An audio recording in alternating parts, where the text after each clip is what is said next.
Dandadan never disappoints, does it? From a rock concert to now a full-blown on kaiju attack and Aira showing us that she's the real MVP. Let's freaking go. But I know what's the real question on your mind. What did this week's episode do differently from its manga counterpart? Let's find out. This week's episode of Dandadan is titled, Hey, it's a freaking kaiju. Take out the freaking. It's just a kaiju.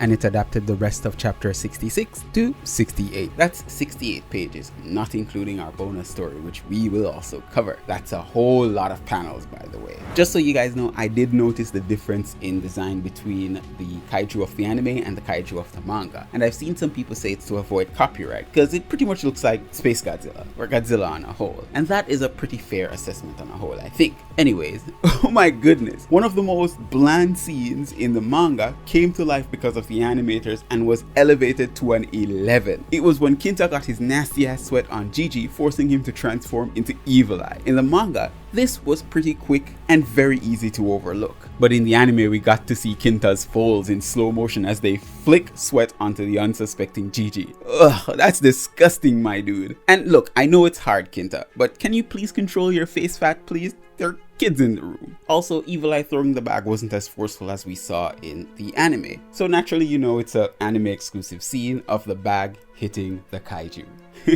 I love how they give each character a moment to shine that wasn't in the manga, and now it's Aira's turn. And I thought it was strange they made her outshine Momo and Okarun, but to my surprise, the fight wasn't in the manga. Well, at least the full kaiju fight. You see, the most we got was when she attacked the kaiju at first, and then we cut over to Gigi and Kinta, and then we get back to seeing her being saved by Okarun. But in the anime, we got a full-on fight, showing her power, speed, and skill. If only she could keep her eyes on defeating the kaiju instead of trying to impress Okarun while bringing down Momo. And this lapse of judgment caused the kaiju to see an opening where Okarun had to come in and save her. Another anime exclusive is the addition of the kaiju's lightning attack. Funny how they allegedly changed the design to avoid copyright, and yet here we have a kaiju producing full-on energy attacks like Godzilla.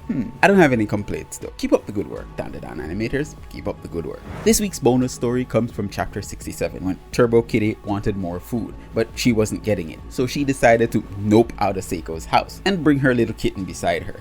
We saw her save this kitten in the last bonus story we covered, but now it's time for them to move out. But over time she found out that they both won't survive out there. So she tells the little kitten to go back to Seiko, just in time to see Seiko walking right back, heading home with some food. So all three of them head home together, and oh, it's so cute. I'm sorry, I'm a cat lover, so naturally this story really gets to my heartstrings. Anyways, also within this chapter as well, we got some lore dump when it comes on to Evil Eye's evil briefs.